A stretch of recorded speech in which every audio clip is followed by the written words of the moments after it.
Am I clear, all of you? I hope you are getting. I'm saying that all the roles are Jupyter. Jupyter file, IPYMB files. Okay. After every node there are assignment. Solve those assignments, and what you need to do is how you are going to submit those assignments. Once you are done with your assignment, once you solve all the questions, you need to save that file, that IPYMB file, and you need to upload that IPYMB file onto GitHub. All of you are aware about GitHub? Can you please let me know? If not, I will tell you what to do, how you can upload your assignment onto GitHub. Because once you upload your assignment onto GitHub, you will have to share that link with me. Then I will go through your assignment. You can share that assignment, that link, that particular link, maybe in your group, or you can directly WhatsApp me the one. So, am I making sense, all of you? Are you getting what you need to do? Because till now, whatever we have seen, for example, we talked about packages, right? So you can see that I have shared the notes related to NumPy package, Matplotlib package. But there are assignments also which I have given. So you need to solve those assignments, write down the answers, run it, show the output, save that file, upload it on the GitHub, and share the GitHub link with me. Now my question is, are you clear, everyone? I hope you are aware. Yes, sir. Okay, right? GitHub, everyone knows that. Yes, sir. Oh, that's good. Yes, sir. Yeah, yeah. So by chance, if someone is not aware about, you can ask. Okay, no problem, no problem at all. But I hope everyone is aware about that. So you can submit it. Maybe you can take maybe in the next session. Before the next session, please submit those assignments. First is basic Python. Second one is based on NumPy. Third one is based on Matplotlib. The remaining thing is about pandas that I am going to share. Okay? That I will be sharing today itself. But at least till Matplotlib, you complete all the assignments. Okay? Because based on these topics, and then I am going to share more assignments. Okay? So till the next session, we have time. We can submit all the assignments which I have shared. You can check it onto your group. What you do is, whatever the link I have shared with you, just mail it to mail it to yourself. Open it onto your laptop. Obviously, on mobile phone you cannot see that. Okay, it's IPYMB file. And again repeating, because otherwise people will ask me that, okay, sir, this file is not open. Obviously, if it is not open, you will have to launch Jupyter first, right? So I hope everyone understands that. Okay. Now, talking about today's session, let's continue. In the last session, if you and yeah, one more thing. Till now, whatever we have discussed, the recordings of all those I have shared. The recordings of all the sessions I have shared with everyone. I hope everyone has gone through the recordings, so that maybe by chance if someone is absent or someone might have missed something, maybe because of some reasons, they have gone through the recording. Okay. So the last thing, which in the last session, what we have discussed was we started with linear regression. We started with linear regression, and before that we have already seen basic things about machine learning, right? So today what we will be doing is we will try to go and try to implement linear regression. I hope I think everyone has understood what is line of base fit, what is residual, right? Then how do we actually go and plot a line of base fit? Everyone understood that any difficulty in that the theory part which we have seen. I think we have seen one example prediction of rating of a movie, right? Yes, sir. Yes. Okay. So the next thing now we want to discuss is implementation of linear regression.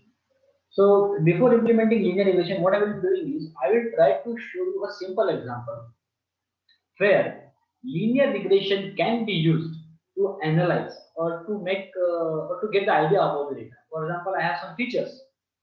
Features I need to say variables, columns, inputs, independent variables. Whenever I have some features, from those features I want to suppose I want to find out which features are important, which features are affecting the output, right? For example, in this case, I'll be talking about one example where we have amount spent on TV ads, amount spent on newspaper ads, and amount spent on radio ads, right? So based on this, how the sales are being generated. So the amount which is spent on TV ads is affecting the sales more, or the amount which is spent on newspaper ads is it affecting the sales more, or the amount spent on radio ads is it affecting the sales more? So we will try to see a very simple example here. Let me first of all show it to you so that everyone will be able to get the idea of what I am talking about. So linear regression, as we have seen the theory part about linear regression. So just let me check the question. So we will see how that can be used in practice actually, linear regression.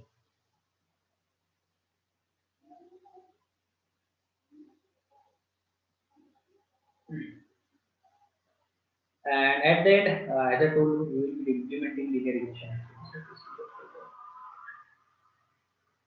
Right. So let me tell you, we started with, first of all, we started with the theory.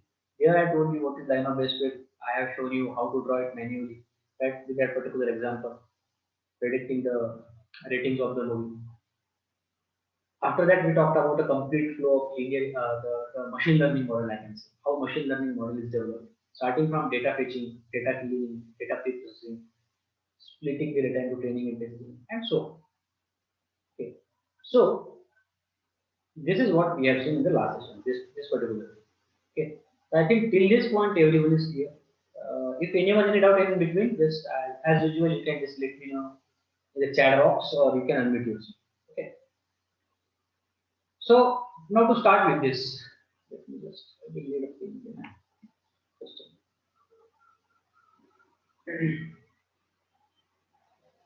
now see, you can check this. I hope everyone is clear about this particular life cycle of machine learning model. Okay, this is what we have discussed in the last session. Now, the example which I was talking about, with the help of that example, we will try to understand the concepts here. Now, the concepts like how linear regression, how the concept of linear regression is used in practical, how the concept of line of best fit is used in practical for prediction. That's what we want to actually see here. So as you can see, first of all, here also I have given some basic things. I'll be sharing these notes with you people for linear regression. You don't have to even refer any other thing. Okay, if you just try to go to the notes which I'll be sharing, you will be getting almost all the things. And here, see, now suppose as you can see in your syllabus that the topic is second topic. If you can see that it's a linear regression, decision tree, or and overfitting. So out of this linear regression and decision tree are the algorithms. Now, if you talk about linear regression, what I have done is in this linear regression notes itself, I have added all the things which you are going to need for other algorithms. So let me just go through these notes first. See, you can see that there is a code, simple code given, as well as there is explanation also given there, right? Whatever theory is needed, that's also given. Plus the mathematics involved behind this, that's also given to you, right? So maybe you people might be able to take the mathematical concepts easily, as that's your background, right? So yeah, see, everything is given. Even handwritten notes, if they are needed, those are also given in this particular IPYN document. Yeah, that's why initially I asked you. I hope everyone is aware about how to open all these things. So everything is incorporated at one place only. You don't have to refer any other thing. This will be more than sufficient. Like books, whatever you can refer actually if you want. I will be definitely share that particular thing if someone wants to refer some books. There are some good books also, definitely you can refer. And anyway, I'll be sharing some PDF files also. Those who are interested, definitely they can contact no problem. So you can see model confidence, all the statistical concepts, hypothesis testing. I told you in the first point, if you check hypothesis space and inductive bias and evaluation and consolidation, these points they are asking. So if you remember, or if you have gone through the previous sessions, you might remember that I told you I will be discussing all these concepts in the linear regression itself, right? So what is hypothesis testing? What is p-value? All these things are actually shown here with the explanation, with the math, and with the implementation. Right? So just look at this here. This is what we are going to discuss now. Actually. But yeah, as per your syllabus, they have mentioned very few things. Maybe whatever is mentioned in your syllabus, we will try to go to all these things. And at the end of this one, what I'll be doing is I'll be showing you how to develop a project, how to develop a model with the help of linear regression, right? So that it will give a very good idea about how the concepts are actually implemented in real time. So see, this is all nothing but the mathematics involved behind every algorithm, right? And from this point onwards, there will be a development. There will be this is a completely a different problem statement which I am going to implement in front of you. And for this, I'll be making use of some data set, a CSV file. I hope everyone understands CSV file. And from this CSV file, I'll be training a model which is going to predict the chance of admission of a student in for MS. Those students who want to go for MS. So based on their GRE score, profile score, university rating, statement of purpose, letter of recommendation, CGPA, and the research done on. Right. So based on all these features, we are going to create a model which is going to help us to predict the chance of admission to the foreign university for MS for student. So what are the steps? Whatever the steps which we have seen in that machine learning life cycle, that flow diagram, all those steps are implemented here in Python. Here specifically, I will be making use of Python only because initially only I told you, right? We will be making use of Python language. If you want to make use of some other language, yeah, definitely you can. But Python makes a number of things easy. So see, you can check it. This is the application which we are going to create. Even I will be telling you how to create the front end, how to create the back end for this, right? And yeah, polynomial regression is not there in your syllabus, but still it is mentioned in your notes. Those who want to go for it, definitely you can. And depending on our time, if I get some more time, definitely I will be talking about each and everything here. And yeah, cloud deployment, this is what we do in real time. I want to show you this particular thing also, how to deploy your model, how to deploy your project onto cloud, so that everyone in the world will be able to make your project. So this kind of a front end will be able to see for our application. Okay. So all these things we want to discuss now, and we will be deploying our project maybe on AWS cloud or maybe on some other cloud, which is free. Let's see one thing. Okay. Let me start with linear regression. This diagram we have already seen. So as you can read here, you can check it. Linear regression is one of the most fundamental algorithms in machine learning. It is the door to magical world ahead. Right? So see, linear regression is a very basic algorithm. It's not like that there is only linear regression which you can make use of. Okay, there are other algorithms also people can make use of for prediction. Basic use of linear regression is what? Basic use of linear regression is for uh, prediction. Okay, Munja is asking for Munja, I have already allowed everyone. I am not keeping everyone in the waiting. I have given that access. Okay. I enabled the waiting room for everyone. Please ask that person to join once again. Okay, I think Munja has joined, right? Yeah. Yes. I am not. I have given the access to everyone. Anyone can. Okay. So yes, people you can see here. It's a see whenever someone wants to learn about machine learning, many times we see that they start their learning with linear regression algorithm itself. Okay, so that's why first of all I have shown you theoretical part of linear regression. Now I'll be talking about the mathematics involved and the implementation behind that. So that's why even though let me tell you, see in real time, whatever linear regression can do, all the things can be done by some other algorithms also. And even those algorithms can give better results as compared to linear regression. And that's why you can see that linear regression is the most fundamental algorithms in the world of machine learning. It is dual to the magical world of what magical world ahead. Maybe machine learning, data science, deep learning, whatever you say. So this diagram which we have seen, this is nothing but what a typical life cycle diagram for machine learning. Okay. So here we will be talking about a machine learning model from the scratch. Okay. And meanwhile, we will be talking about something called as hyperparameter tuning. Hyperparameter tuning is to increase the accuracy of the model. We will see that once we go and once we develop the model. So this diagram, I hope everyone is at least remembering something like this we have discussed earlier. Okay. Once you get these notes, definitely you can go through this. If you are interested to go for some books also, let me know. I will share it to interested people. Okay. Because I also do not like if you are not referring anything, then there is no use of sharing all these things, right? So those who want, definitely I will share the books I am talking about.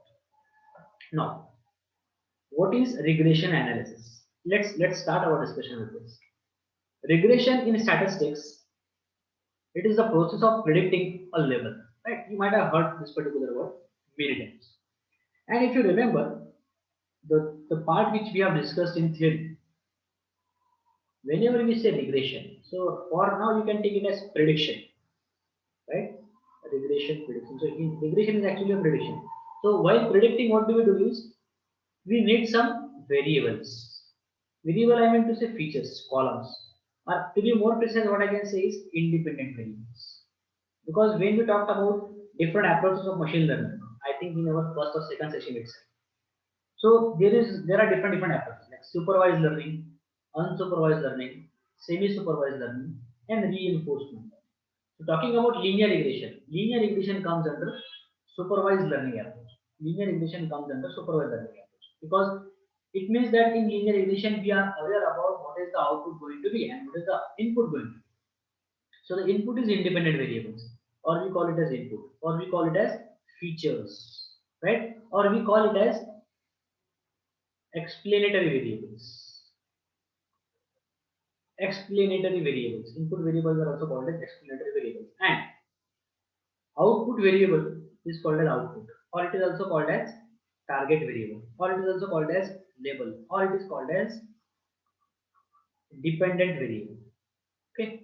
So remember, all these things are one and the same: output, target, label, dependent, independent variables, input, features, explanatory variable, and this is also called as explained variable. Output variable is also called as explained variable. These are the terms which are interchangeably used. Okay. Now we can see regression in statistics is the process of predicting a level, that is dependent variable, based on the features, that is independent variables at hand. Regression is used for time series modeling and finding the causal effect relationship between variables and forecasting. It means that you can make use of regression for predicting the output. You can make use of regression for time series kind of a data set. For example, stock market data set. If you want to predict the price of a stock market, you can go and you can make use of linear regression kind of a thing. Or for example, the relationship between stock prices of company and various factors like customer reputation, company annual performance can be studied using regression. So prediction of a stock market price is a good example of a application where you can make use of linear regression. Regression analysis is an important tool for analyzing and modeling data. So here we fit a curve or a line to the data points in such a manner that the difference between the distance of the actual points from the plotted curve or line is minimum. The topic will be explained. See, this particular thing I have already explained to you in the previous session. Which line they are talking about? They are actually talking about line of best fit. So if you remember, we already seen something like this, right? What we were having, so we were having the data set like this. In our case, the data set was something like this. Now for that data set, what we have done, we tried to come up with a line of best fit. I told you, what is line of best fit? Line of best fit is a line which is going to pass through dense area. For example, if this is the line of best fit, so it is going to pass through dense area. Dense area means where there are a lot of data points. It means what? It means the distance, but this distance should be as minimum as possible. The distance from each and every point and this line should be as minimum as possible. So this distance is called as what? The distance which I have shown in this green color. This is actually called as residual. And what do you mean by residual? I told you last time, error. So our target will be what? Our target will be this to get this particular line in such a way that this distance should be as minimum as possible. That means error should be as minimum as possible, right? So that's what. See, this is the basic idea behind linear regression. So it's not like that you will have to go and manually draw that line of this. No, linear regression method is available in case of Python, and and that linear regression is going to take care of all. Okay, so it's an important tool for analyzing and modeling the data. And here we fit a curve or a line to the data points. That is nothing but the line of best fit which I just now showed.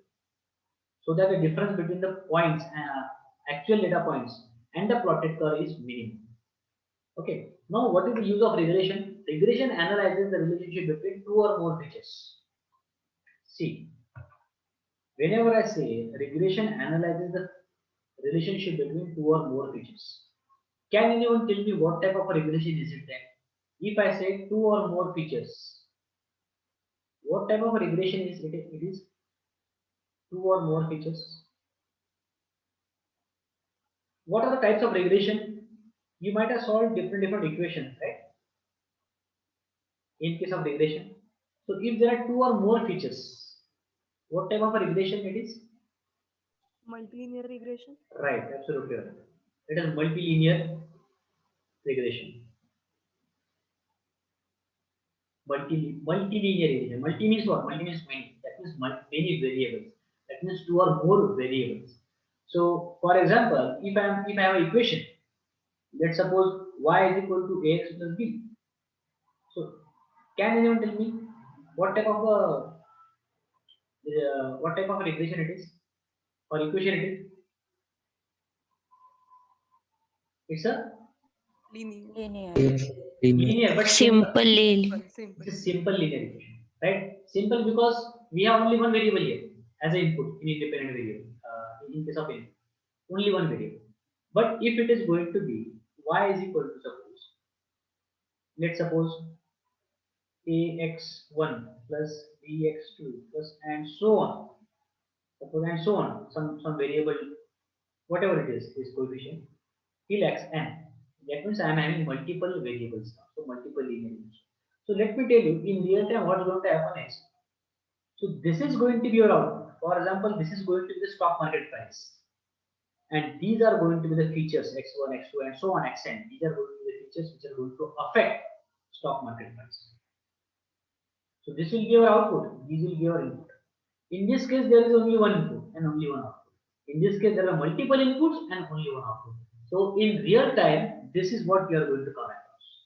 That means in real time, you will have to make use of what? Multiple linear regression. I can say multiple linear regression, but not simple linear regression. But to start with, what I'll be doing is I'll be starting with simple linear regression. Okay, and then we will go and we will try to see how actually we can make use of multiple linear regression. Okay, so the use of regression first of all. Regression analyzes the relationship between two or more features. Let's suppose we want to make an application which predicts the chances of admission of a student to foreign university. Now you know that if you want to go for MS, you know that for MS there is an exam like GI, there is an exam like TOEFL, and different factors are there. For example, they are going to ask you how many marks you have scored in your graduation or post graduation. Right? For example, what was the rating? What was the rating of the university from which you have completed your previous education? They might ask you how many marks do you have for your statement of purpose if you are doing some research, right? Do you have any letter of recommendation from your department, from your project guide, from your head of the department, something like that? So all these factors are going to be the input features, and based on that, there will be a chance of your admission.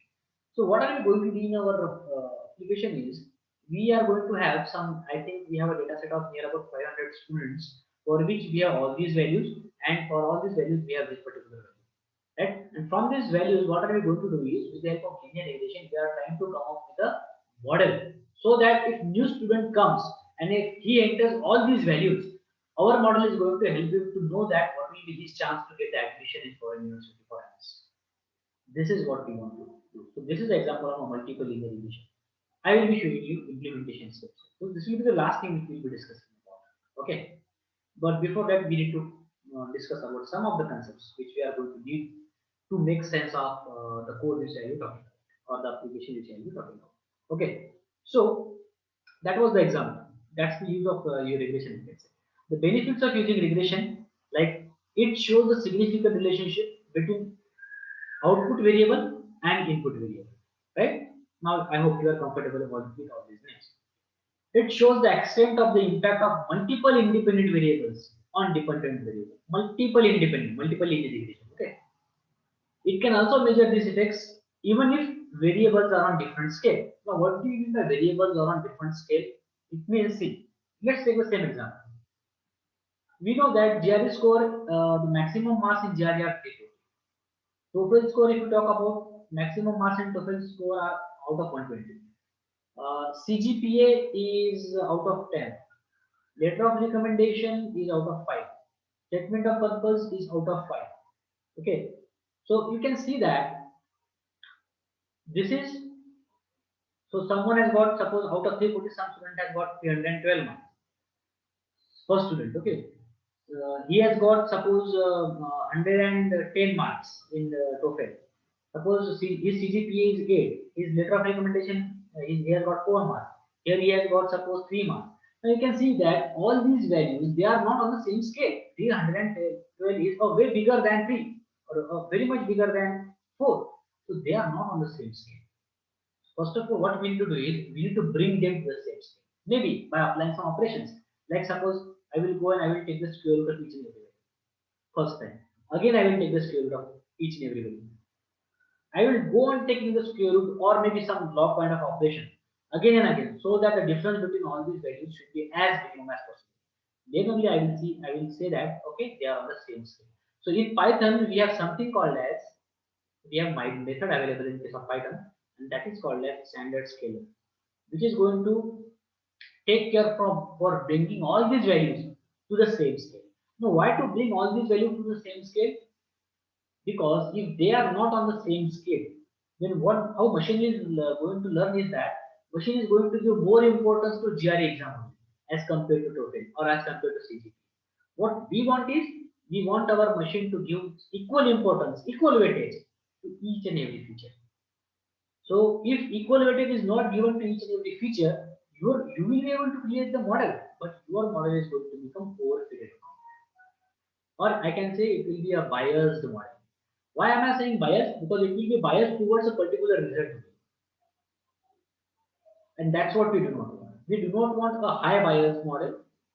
We do not want a high variance model.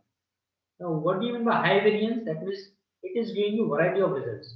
But actually what we want is both of these things we want low bias and low variance model. If you are not aware about bias and variance, don't worry. I'll be explaining you about this particular part. But I think you might have heard about this particular word, maybe in statistics. Okay, so here we will just try to relate the things, whatever is available in mathematics and statistics. All these things you are going to be clear on. Okay, so our target is will be what we want, a low bias and low variance model. So, and we want such a data where almost all the values are on the same scale. They should not be on a different scale. Okay, because if they are on a different scale, your model is going to be overfitted, and that's what we do not want. Overfitted model is what? Overfitted model is the model which will give good results at the time of training, but it will give bad results at the time of testing. Okay?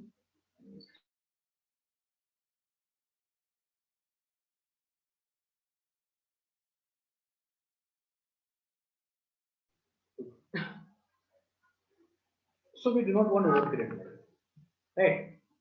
Just to avoid that, we first of all try to make sure that our data should be in a proper format. Okay? And one more thing is that always remember, in case of machine learning, data science, deep learning, or in general AI, artificial intelligence, whenever we are going to create a model, always remember the basic requirement of any machine learning technique or any machine learning algorithm is that your data should always be in numerical format. That is first thing. Second thing is your data should be in standard normal distribution format or normal distribution. And I hope you people are aware about what is normal distribution or what is standard normal distribution. So these two are very basic things, basic requirements for any machine learning algorithm or for any machine learning technique. So for example, if your data is not numeric, you need to convert that data into numeric. How? That we will see. You people are aware about this one, right? What is standard normal distribution? Can you please just confirm? Are you people aware about it or not? Standard normal distribution means what? Or normal distribution means what?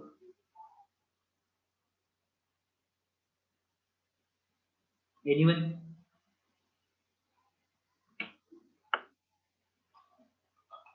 What do you understand by that?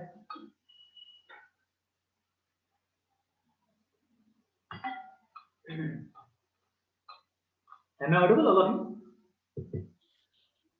Yes, sir. A standard normal distribution is a normal distribution which has mean 0. Okay. How it looks like? Bell-shaped curve. Bell-shaped. That question, right? A bell shape. A bell shaped curve. But there is a difference between standard normal distribution and normal distribution. What is that? There is a difference between standard normal distribution and normal distribution. Standard normal distribution has mean 0 and standard deviation 1. Right. Absolutely. But the shape is 0. But the shape is what you can say, bell shape. Yes, right, Suraj. So, yes, so that's what I was trying to confirm. So, see, if you have something like this one, so it is a normal distribution, right? So maybe here mu is 0, but standard deviation is not equal to. Okay, mu is mean, and this is nothing but standard deviation. But if you have something like, suppose this is standard normal distribution. This is normal distribution. Okay, I should have written it like this: normal distribution, and this is standard normal distribution. So you can see is 0, mu is 0, and standard deviation is 1. Okay, that's it. But yeah, basically we want data in this distribution format, normal distribution. Why? Because if your data is not, suppose if your data is having distribution like this, let's suppose like this is not normally distributed data. There is some skewness present in the data. This is right skewness or positively skewed data, and your data should not even be like this. It is left skewed data or negative skewness, negatively skewed or left skewed. So why we do not want it like this? Because if your data set is having this kind of a distribution, again this kind of a distribution is responsible for overfitting of the model, overfitting of the data. That's what we do not want. So we want symmetrical distribution. This is nothing but symmetrical distribution. That's why these two things are going to be taken. Okay, how that we will see in the implementation. I hope this one is clear, and I hope other people are also aware about those who have not answered. I think they are also aware about all these concepts. Okay, so yes, this is the use of regression, which you can see here. Now let's try to talk about linear regression. So linear regression is one of the most fundamental and widely used machine learning algorithms. Okay, people started. The building blocks of linear regression model are discrete, continuous, independent variable. I hope again this one also people are aware about discrete variable and continuous variables, right? So continuous variables like suppose mass is an example of a continuous independent variable, right?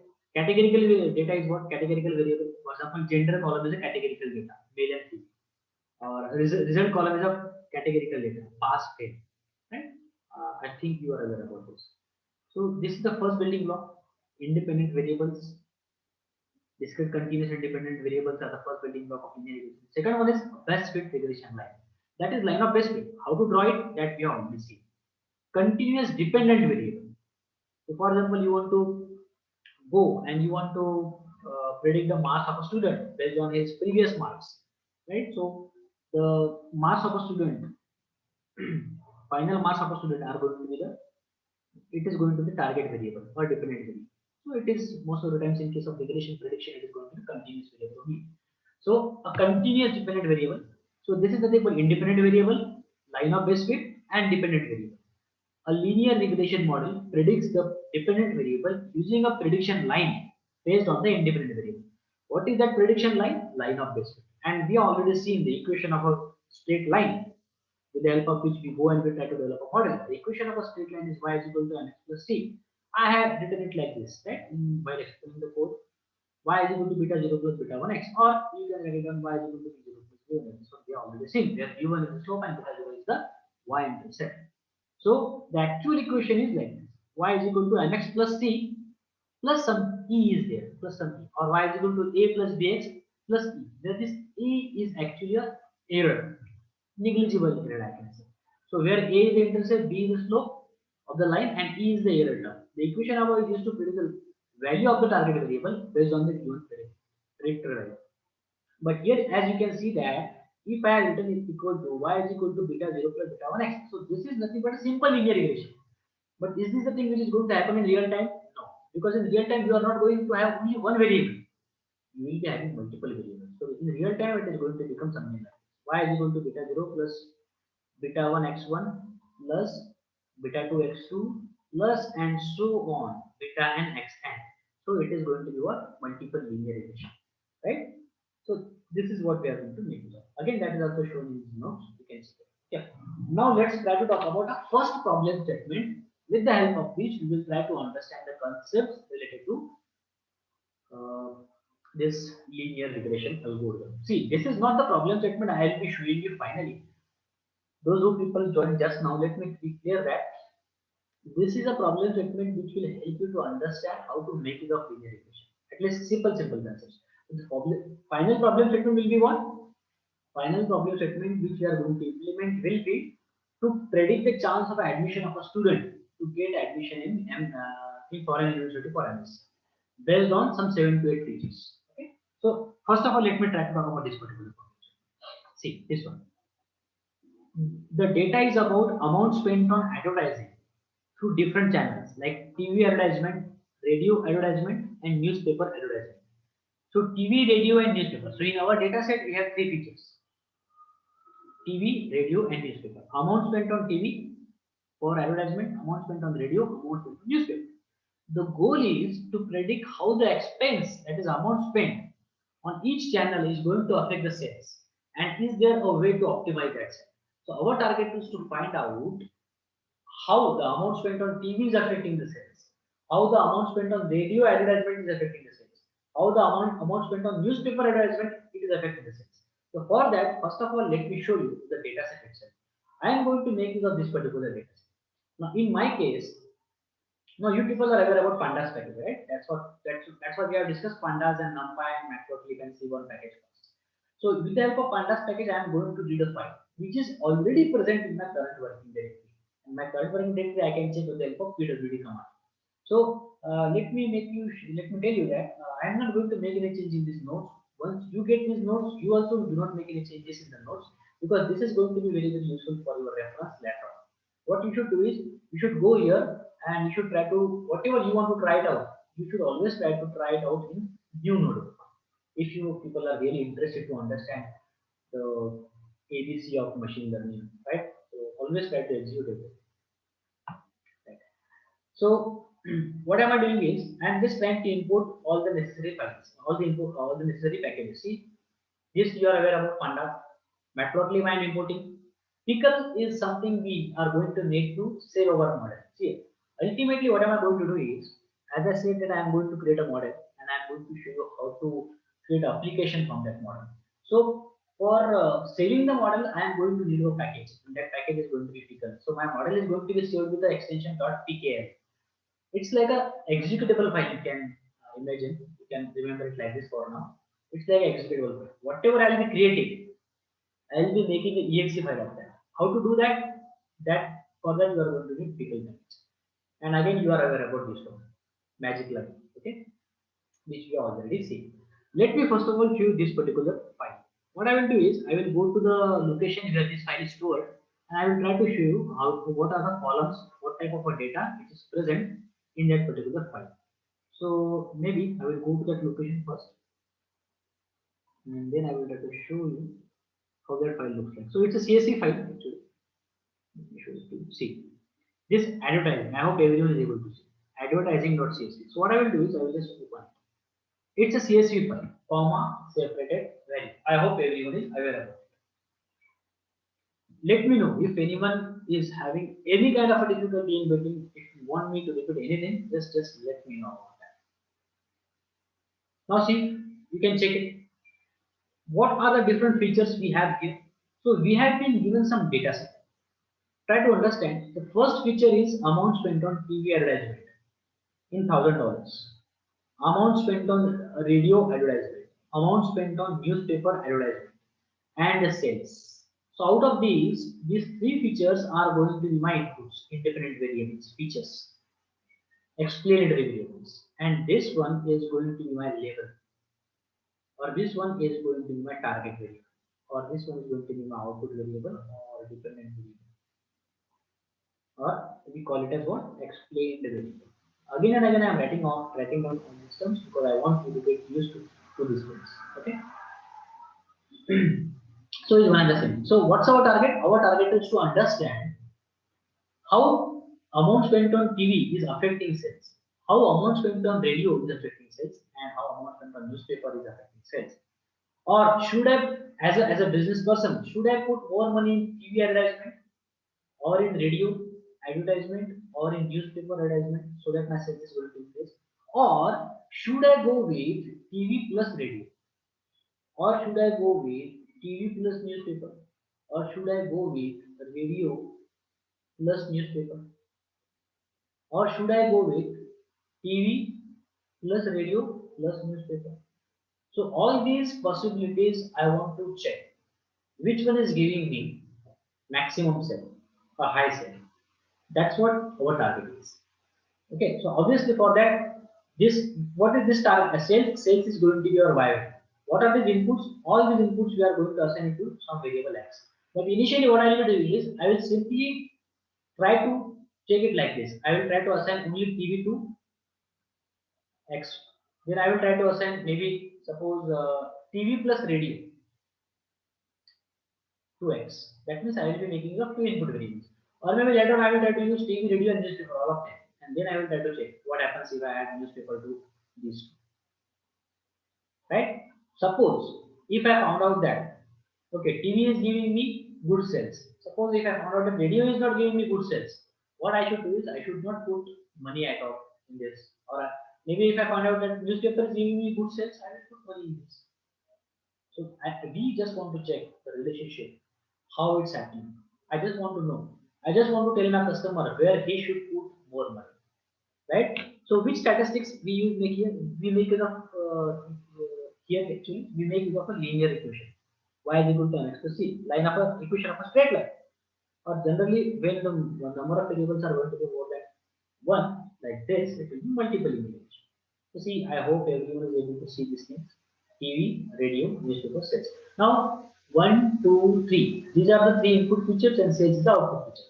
Now, let me show you how many number of records are there. So you can check that 200 records are there.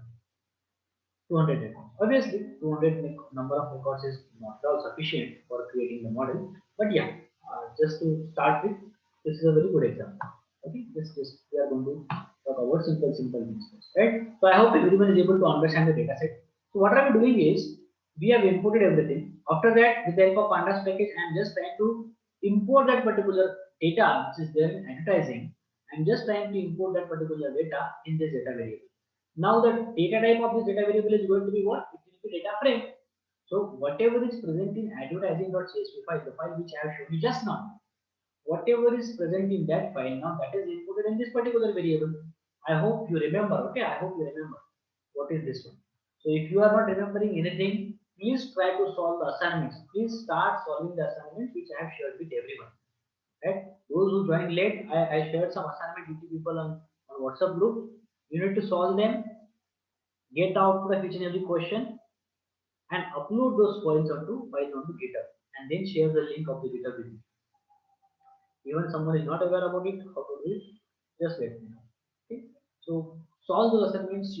This to understand all these algorithms, it is going to help you a lot. So everything from advertisement.csv now is in data. Now data.head is going to do what? It is going to show the first 5 records, 0 to 4. So you can see why I got unnamed, because there was a serial number column and there was no column name in that case. That's why by default Python has given unnamed as a name to the column. You can check it. TV, radio, newspaper, everything is important. Right? So explanation of the dataset is given here. TV is what? Advertising dollars spent on TV for single product in a given market, and it is in thousands of dollars. For example, if a person is spending $230,000 on TV advertisement, $37 on radio, 37.8, and $69.2 on newspaper, he is able to generate $22,100 in widgets in as a sales, I can say. He is able to sell within a number of things. Okay, maybe for any product whatever this company is actually providing. So you can check the meaning of that, all those columns is given. Radio, advertising dollars spent on radio ads. Newspaper, advertising dollars spent on newspaper ads. And response or target or output variable or dependent variable is sales. Sales of a single product in given market in 1,000 units. That is the value which is shown by this one. So here we are able to see only 5 records, but actually how many number of records are there? Observations are there? 200 number of records, 200 number of rows, 200 number of observations.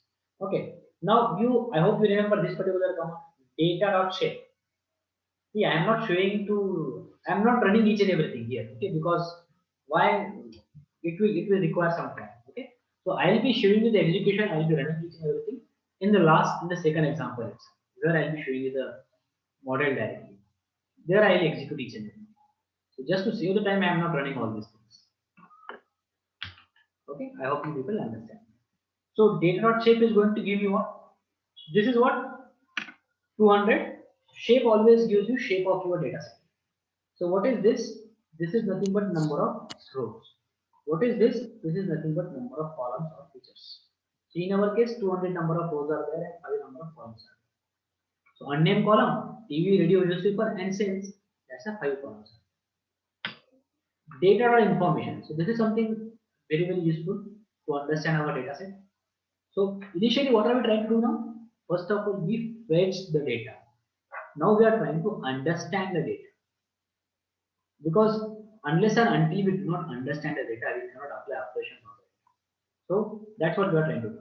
Info is again a basic method, default method available in Python for pandas for data frame. So info is going to give you what? It is telling me that there are 200 number of entries, 200 number of records, and their indexes are 0 to 190. There are total 5 columns present in the data, and the names of the columns are like TV, radio, newspaper, sales, and unnamed. And in each column there are 200 number of records. So see what you can interpret from this one. If there are 200 number of records in each of the column, that means there are no NA values or missing values present in the data, in any column of the data. How can I be sure that there are no missing values? Because let me tell you that missing values are shown like NA in case of Python, right? So missing values or NA values are always ignored by count method. What is this? This is the count of number of records. So count method always ignores null values. So if there would have been any null value, suppose in TV column, if the count function must have ignored it. That means what I mean to say is, suppose just assume that in case of TV you got 190 instead of 200. It means that there are 2 NA values, 10 NA values in the data set in the TV column. That means 10 null values, missing values are there. But in our case, there are no missing values. So I have taken a simple data set. Later on, we will see the data set where we will be having missing values. Okay. So here you can check that okay, there are no missing values. That means we are good to go. If there would have been some missing values, I already explained you how to handle missing values. Imputation, if you remember, right? Replacing the missing values with the mean or the median or the mode of the column. But there is no need to do that here because there are no missing. What else it is showing us? It is showing us the data type. So you can see that unnamed column is having integer data type. Other columns are having float data type. And always remember, instead of float, if it is written as object. I think I had told you about this one also. Can anyone remember? What do you mean by object? What data type? Just to check whether you remember it or not. Object means what? Int means integer value, float means float value. Anyone remember? If it is written as object, what is the meaning of that? Those who are present in basics, we have seen, or those who refer the sessions.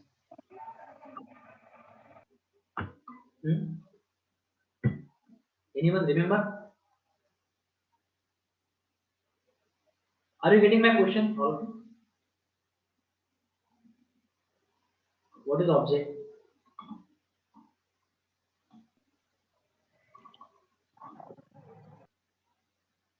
You don't, or otherwise tell me you do not know something like that. I will move forward.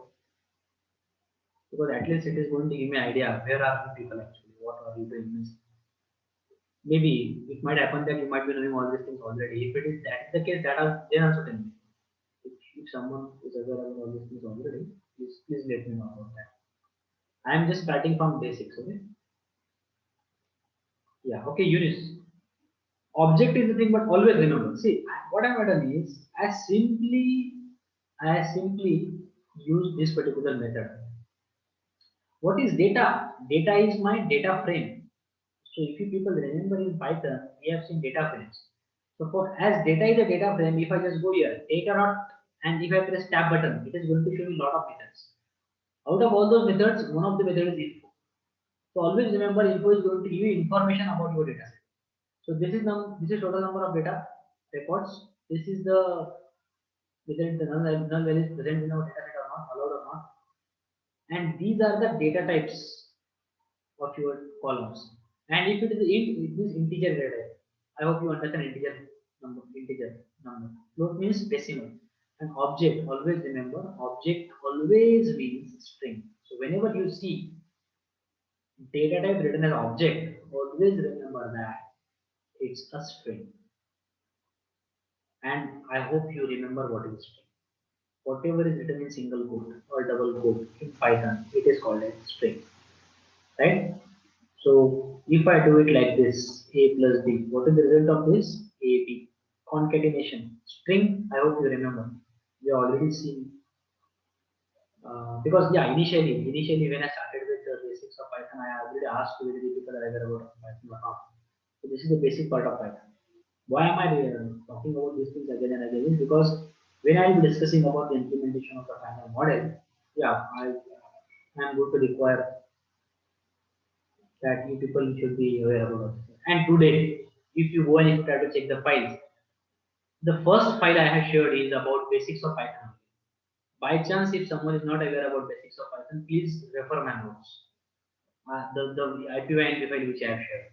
And please solve the assignments which I have shared for basics of Python. First of all, you solve the assignments of basics of Python.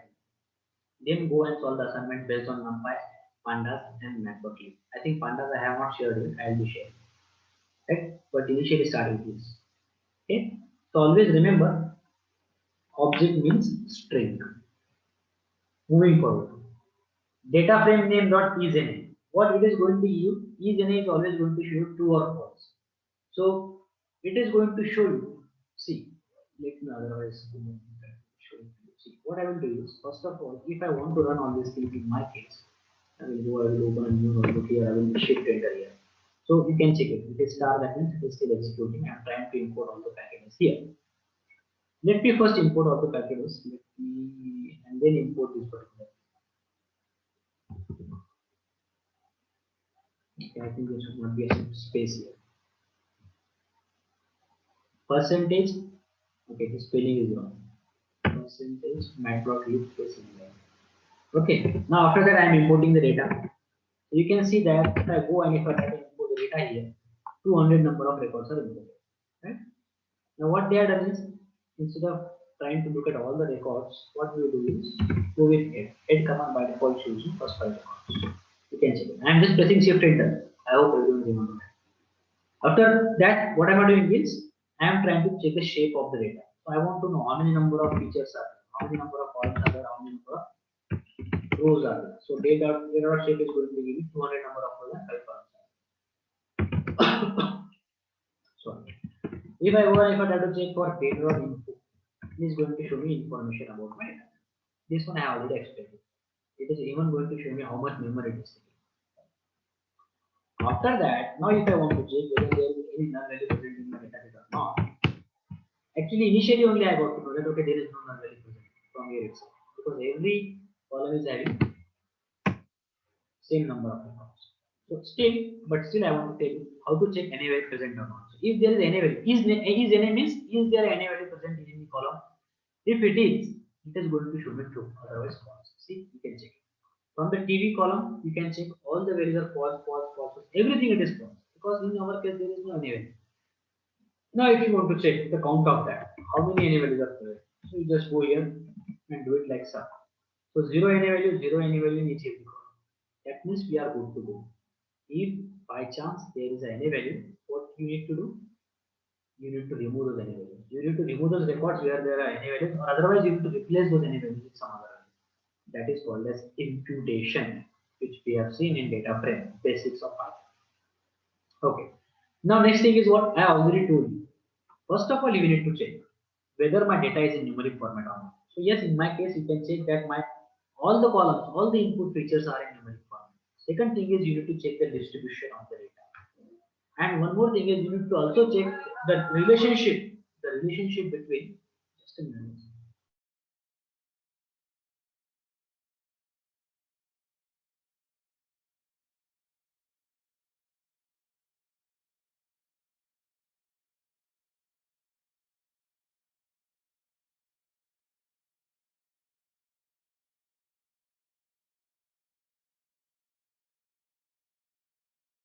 Oh, sorry for that. So see, what am I trying to tell you is basic thing I told you. Numeric, my data is in numeric format.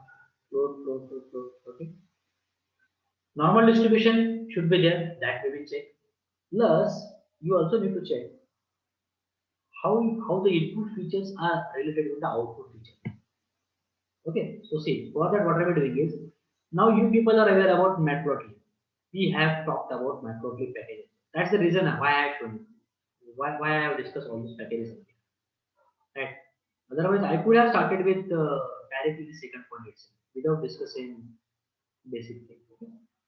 So still, if someone is not aware about all those things, please refer the previous sessions and please refer the notes which I have shared, because those sessions will be according to the notes which I have shared, and that is more than sufficient. You don't need to refer here again and again. I am repeating. Okay, if you really want to take an interest in this, if you really want to go and if you really want to build something, you please try to follow whatever I am trying to tell. Otherwise, if you just want to go and score the marks, yeah, you can follow usual ways. No problem. But these things are only going to help you in research, maybe for a job, right? Because here, as I told you, whatever I'll be showing you is like application oriented. It all depends on you, what you want to take from these sessions.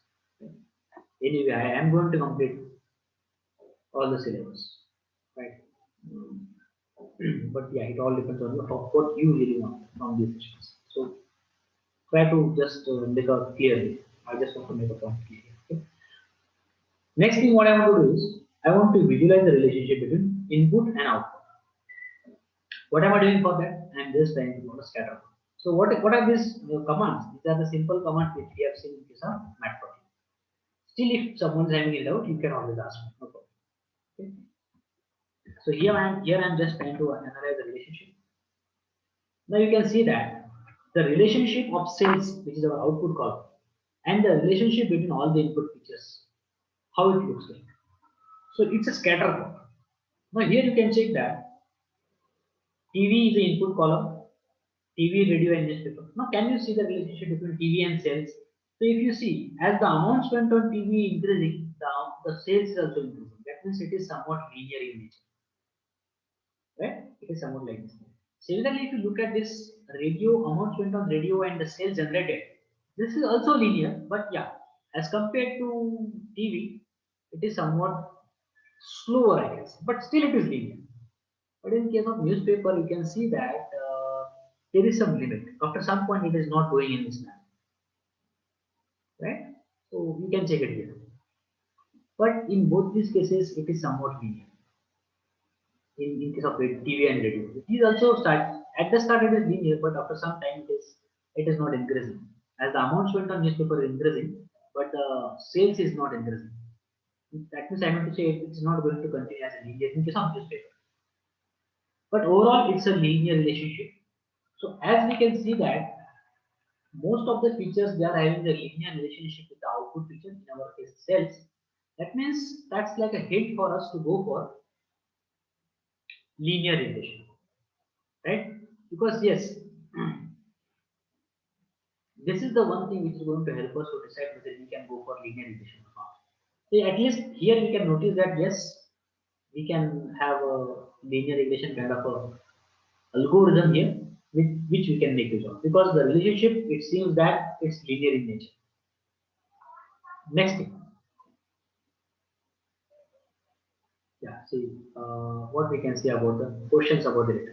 So a generic question shall be how the company should optimize the spends on advertising to maximize the sales. So the general questions might lead you to more specific questions. So we can look out for this kind of questions. What's the relationship between ads and sales?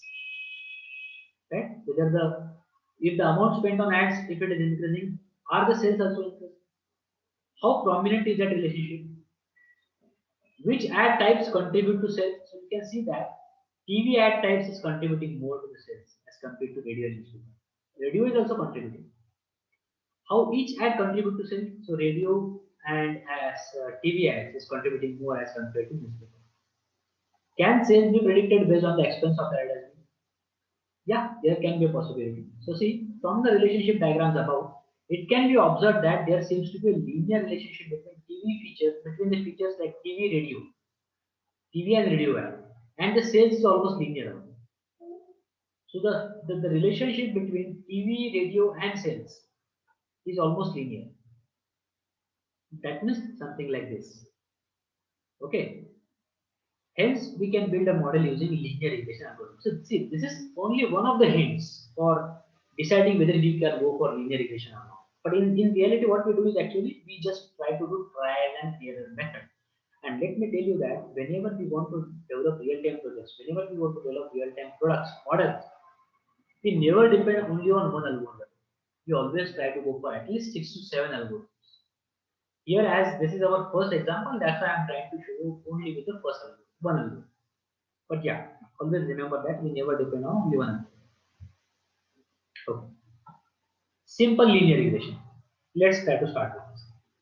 So, simple linear regression means what? That means there will be only one input variable and only one output variable. So, what I'll be doing is instead of considering TV, radio, and newspaper, all of them, first of all, we will go with only one variable, that is TV. So simple linear regression is a method for predicting a quantitative response, that is target, using a single feature, that is input variable. So the mathematical equation is going to be y is equal to mx plus b, or y is equal to beta 0 plus beta 1x. What do you mean by this? Y is the target variable, x is the feature. In our case, first feature is going to be TV, for example. X value is going to be TV. Beta 1 is the coefficient of x. I hope you understand coefficient. And beta 0 is the y intercept or intercept. So beta 0 and beta 1 are model coefficients. So to create a model, we must learn the values of these coefficients, that is beta 0 and beta 1. And once we have the value of these coefficients, we can use the model to predict the sales. That means y is equal to beta 0 plus beta 1x. It is the equation of simple linear regression. That means if you want to talk about y, we need to have values of beta 1 and beta 0. If you want to talk about the relationship between y and x, you should know the value of beta 0 and beta 1x. Or if you want to calculate the value of y based on the value of x, you should know beta 0 and beta 1x. Beta 0 and beta 1. Okay. So how to do that? So estimating or learning the model coefficients, that is beta 0 and beta 1. So the coefficients are estimated using least square criteria. Now what is least square criteria? That is the best fit has to be calculated that minimizes the sum of the square of residuals. Sum of square of residuals. I mean to say what? See, this particular, now talk about the mathematics involved behind linear regression. See, I told you how we draw this particular line, that we have already seen. I hope everyone knows that. Okay, this is my line of best fit, or we call it as best fit line. Now what's going to happen is, if this is your data set, right? So we gonna draw. So suppose, for example, let me show you. This is my data set. Let's suppose. Now, are we going to draw only one line here? No, not at all. There will be multiple lines will be drawn. See, this is going to happen in the back end. Even if someone is not aware about this, still that person will be able to develop the model. But I am trying to talk about the mathematics involved behind it. See, what's going to happen is, linear regression method is going to draw different line of best fits. Suppose it will draw this line of best fit. It will draw this line. I will not call it a line of best fit. It might come up with this line, or it might come up with this line, and so on. Now, which line out of all these things is going to be the line of best fit? So we know that line of best fit is a line for which this distance should be as minimum as possible. That means the distance of this green line from all these points, the distance of this green line from all these points, the distance of this pink line from all these points, right? This pink line from all these points, the distance of this black line from all these points. It should be as minimum as possible. Now, once you find out the distance of all the lines, all the points from the pink line, distance of all the points from the pink line, you will find out. Distance of all the points from the green line, you will find out. Distance of all the points from black line, we are going to find out. Then we are going to take the summation of all the distances. Summation of squares of all the distances. See, summation of squares of all these distances. Summation of squares of all the distances. Summation of squares of all the distances. So, whatever the distance which is minimum from all this, that line is going to be our best fit of line. Suppose the minimum squares of the distance, the minimum sum of the squares of the distances for this black line, the sum of the squares of the distances for this black line is lowest in this case. So this black line is going to be a line of best fit. Is it making sense to all of you? What it is going to find out is actually it is going to find out the sum of the squares of the distances. Why to take the squares of the distances? Just to nullify the effect of negative distance, negative value, negative errors. How? See, in this case, suppose the original value is 10. This is the predicted value. Predicted value is suppose 8. So what is the difference between original value and predicted value? 2. In this case, original value is suppose 8 or 7.5, whatever it is. But the predicted value is suppose 7. So what is the difference between these two values now? 7 minus 8. So it will be what? Minus 1. Or maybe this is suppose this is 5 and this is 6, right? So minus 1. So you can check that in this kind of that the points which are below the line, for those you are going to get negative errors. So just to nullify the effect of this, we take the squares of the distances of these points from this line, of these points from this line. That's why the square. So what do is we draw number of lines like this, take the distances of all those points from this line, take the squares of the distances and then sum it up. And whatever the line for which this particular value is minimum, that line is going to be the line of best fit. And that's what is actually it is talking about.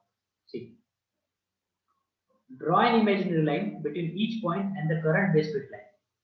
Current best fit line. We will call the distance between each point and the current best fit line as D. So if suppose the distance is D, let me just write it down properly. D, D, D, and D. So to get a quick image of what we're trying to visualize, take a look at the picture here. So our target will be what? D1 square plus D2 square plus and so on, Dn square. This value should be as minimum as possible. So this will be for this line. Similarly, another line. So whatever the line for which this value is minimum, that line is going to be our line of best fit. Is it making sense to all of you, or do you have any doubt here? This is what is going to happen in the back. Can you just confirm? If you are getting it, please say yes in the chat box. If you have any doubt, please raise it, so that I will come to know that you are getting and I will move forward. No doubt, sir. Oh, that's good then. Let's move forward. See, what are the elements which are present? Now, whatever I told you, just same thing. Now, this mathematical equation, this explanation is going to talk about. See, what are elements present in the diagram? The red points are observed values, original values of x1. The blue line is the least square line. This blue line is the least square line of this fit. Least square line is nothing but what? Line of this fit. And the green are the residuals. What is this? This one, this vertical distance.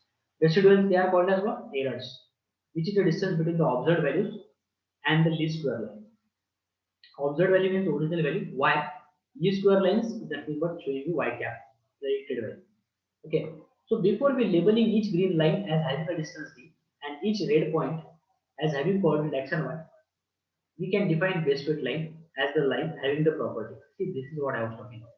D1 square plus D2 square. Why to take the square? I explained. Each point you can show with xy coordinate. So first point will be shown as what? Xy1, xy2, and so on. What is the equation we have? Y is equal to, what is this equation? This is the equation of a straight line. Y is equal to a0 plus a1x, or y is equal to mx plus c. Right. Now what can I do is take the summation of both the sides. So see, what we have done is, in our case, y is equal to, we know that this is the equation. So I am trying to take just the summation of both the sides. Summation of y is equal to summation a0 into n. So summation of y is equal to a0 into n plus a1 into summation of x. Just taken the summation. Right. After that, what am I doing is I am multiplying this particular equation with x. You can check it. Each value. So these are called normal equations for the least line, least square line. There are further steps that we can take in rearranging the equations to solve for y. Right? But who is going to take care for doing all these things? In Python, scikit-learn. That's why I told you. Even if someone is not aware about all these things, which are at the back end, like line of base fit, least square line, and all those things, residual, still you will be able to develop the model. Because in Python, what's your job? Your job is just to perform linear regression. But then why these things are important? If you are not clear about these things, you will not be able to make sense about what are you trying to do. Maybe in coming algorithms, maybe while creating the models, maybe if you want to go for some research, maybe if you want to develop some projects. That's why this mathematics is very, very important. Let's see the underlying assumptions. So these are some of the assumptions about linear regression. Okay, the regression model is linear in terms of coefficients and error term. What do you mean by this? The regression model is linear in terms of coefficients and error term. It means if the number of coefficients increase, error is also going to increase. As simple as that. The mean of the residuals is 0. That means the average of errors is 0. The error terms are not correlated. That means you cannot predict next error depending on the previous error. Okay, this one.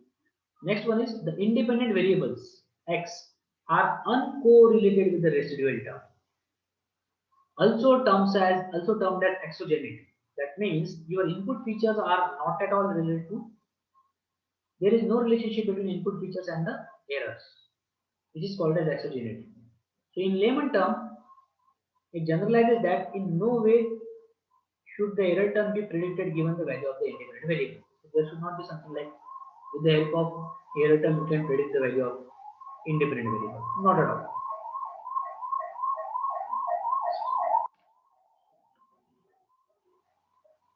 Okay.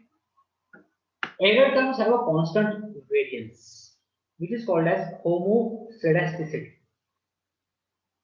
That means error terms are going to vary with some constant value, something like this. Okay.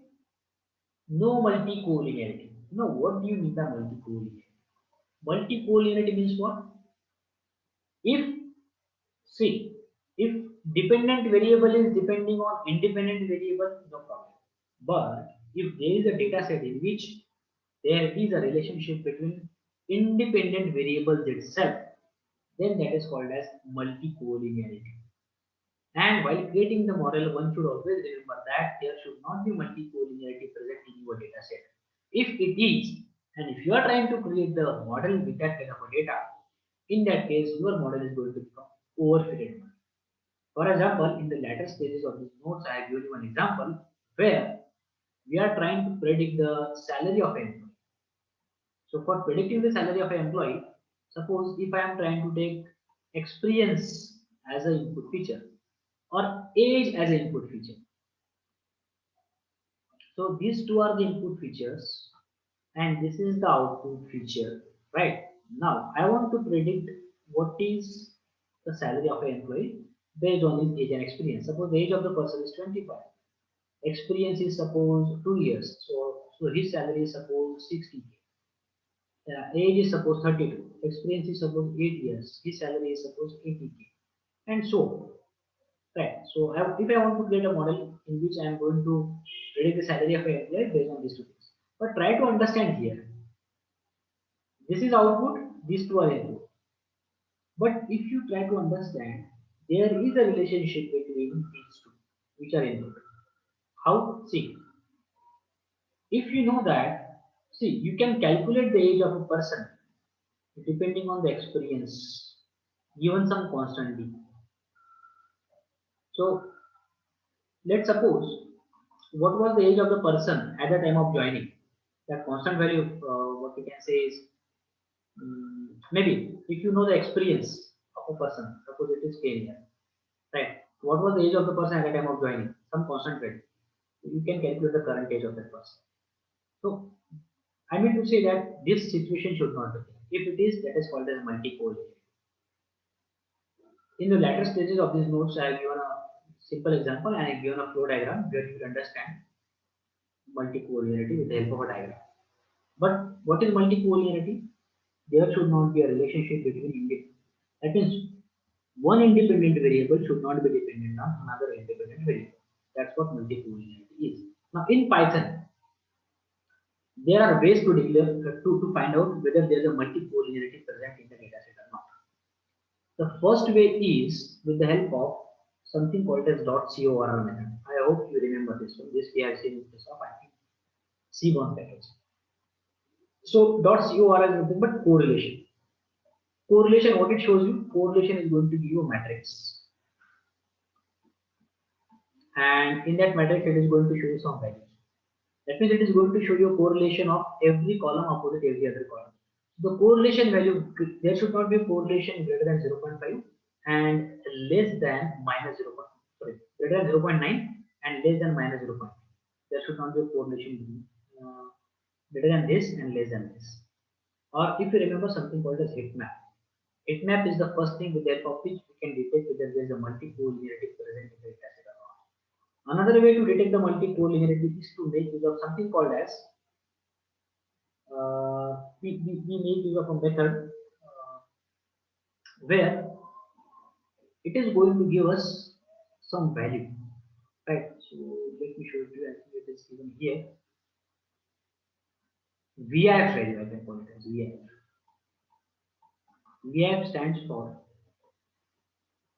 variance inflation factor. This is also implemented in the latter stages.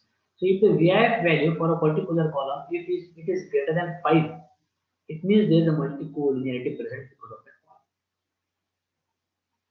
Okay? So these two are the ways to declare the multi-collinearity. Okay. Before that, can you people just let me know? Can I continue for 13 more minutes? Because we started at 9:30. Because I can see 1 or 2 people have left. Can anyone just confirm? Can I continue till 11:30? Because I know that I have only asked you to join at 9:30. You were supposed to start at 9 because there was a problem. That's why I couldn't. Okay, then thank you. So many people are saying that yes, we can continue. So I will continue till 11:30 because so don't left like this. Don't live like this, okay? Because if you want, if you feel anything in between, just let me know. Okay, yeah, sure. So that's what multi-collinearity is. Now there are different ways of removing the multi-collinearity from the data. So the first method to remove the multi-collinearity is that directly drop the column because of which you are getting the multi-collinearity. For example, in our case, it was age, experience, and salary, right? So you drop any one of these, either this or this one. Second thing is,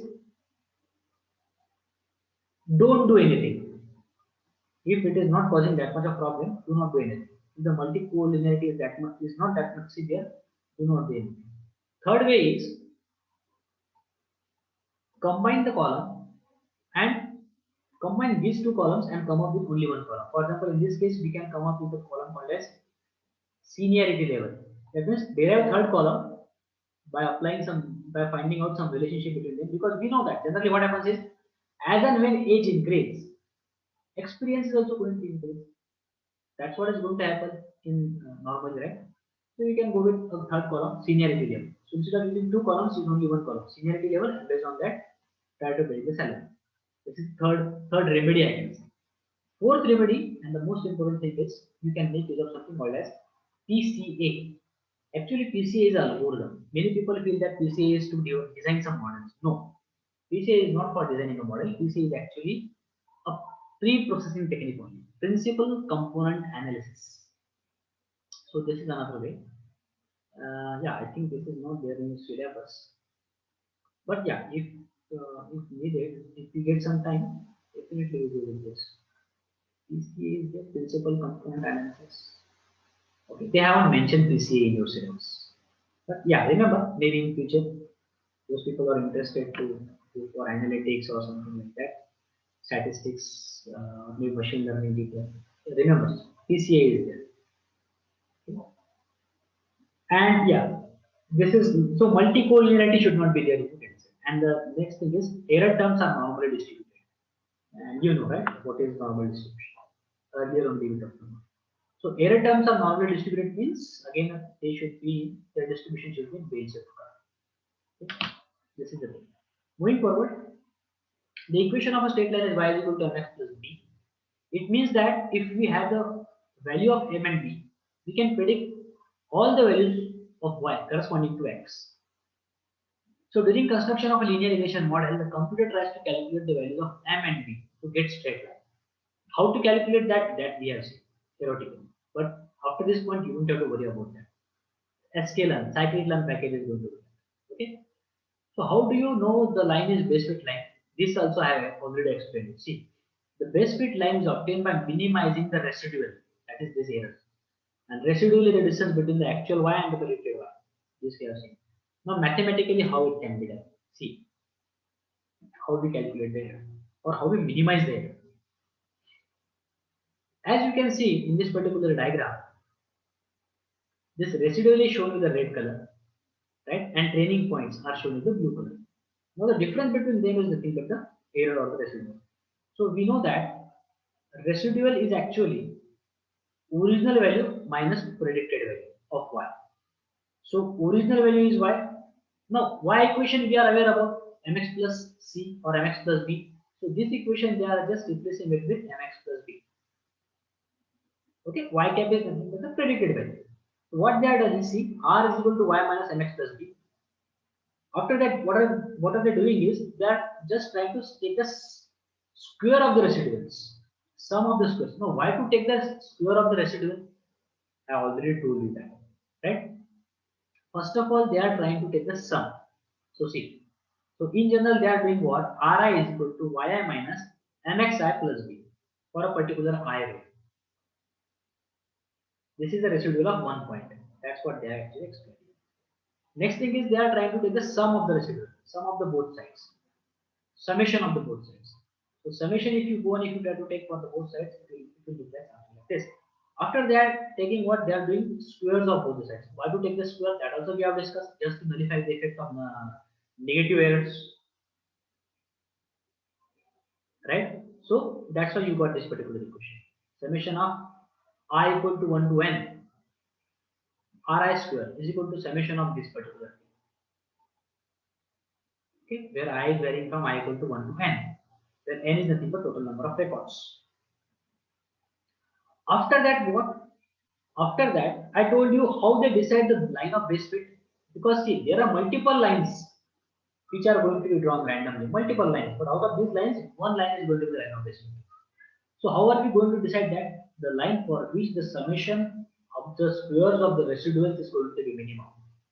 And that's why what we will do is, we take the derivative. I hope you people are aware about what is the practical application of derivative, right? Why derivative is used? With the help of derivative, what can you get? I think we have discussed this earlier also. What is the use of derivatives? Can anyone tell me? Maybe I think we already discussed that, but let me just make sure that everyone knows this. Why actually? Why you have studied derivatives maybe you might have studied about derivatives in your previous classes. What is the practical application of derivative? Can anyone tell me what is the practical use?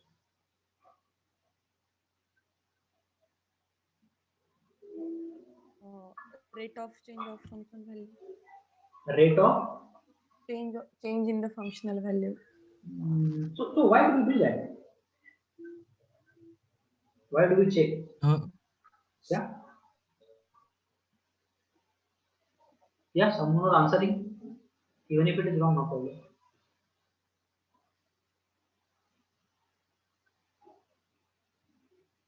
Yes, guys. I think that you are aware about it. Derivatives. What is the use of derivatives in practice? I hope everyone is getting my question.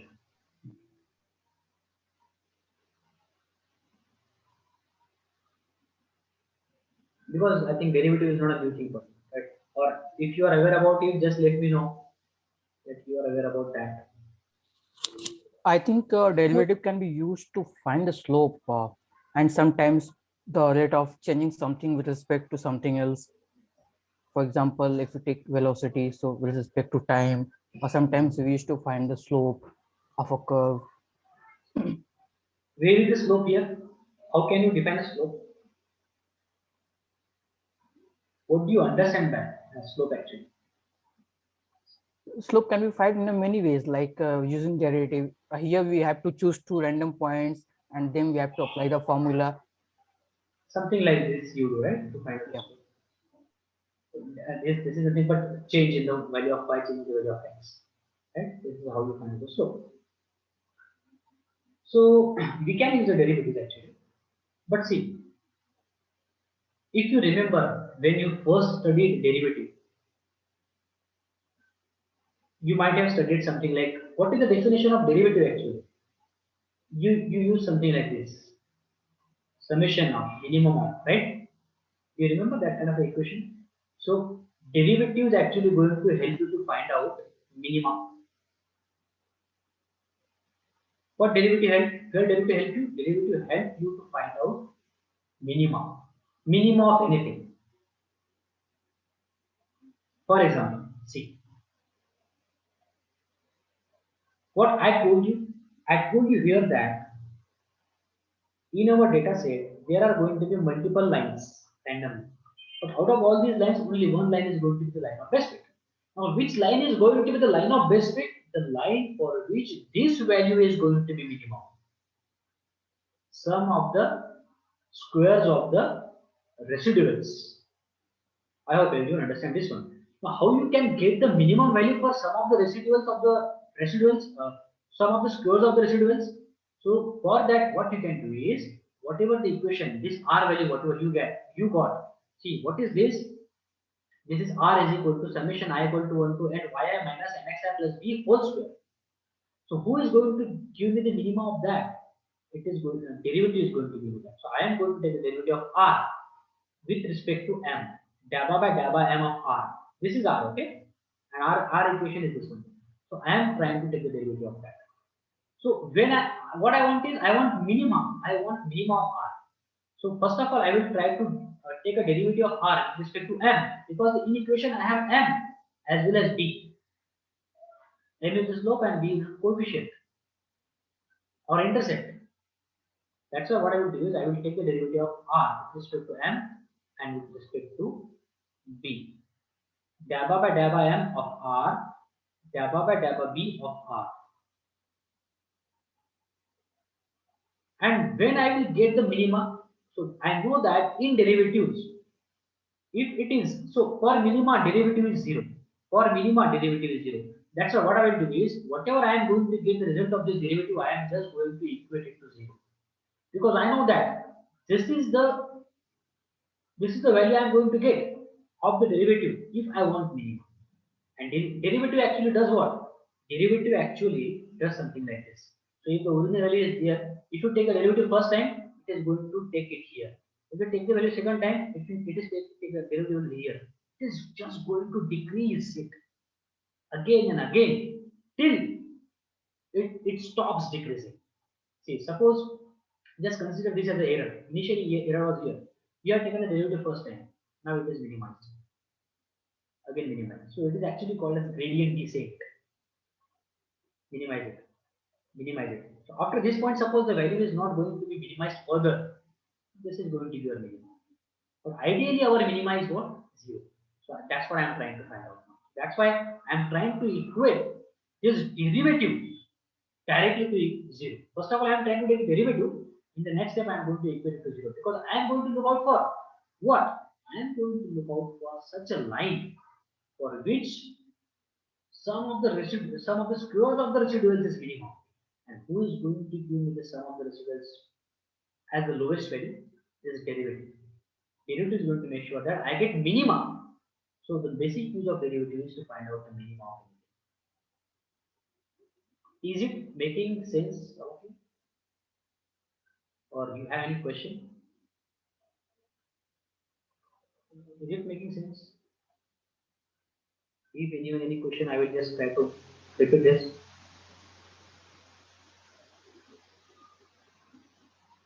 Do you have any doubt? Yes, no? Can you please tell me? So people are saying no doubt. I hope everyone is comfortable with this thing, right? Right. So see, that's what I will be doing is whatever the equation of R we got. So as we can see that the residual is both function of m and b. So differentiating partially with respect to m and b. So dabba by dabba m of r, dabba by dabba b of r. So that means r is nothing but what? This equation which we got earlier. Now we are taking the derivative of that. Now I hope you are aware about basic derivative. Derivative of x square is, you know that derivative of x square is 2x with respect to x. Those formulas we are going to apply. See. So for getting the best fit line, residual should be minimum. Error should be minimum. And the minimum of a function occurs when the derivative equal to 0. So equating our corresponding derivatives to 0, we get what? So simply what am I doing is whatever the derivative I got, I am simply equating it to 0 here. So you can check it out.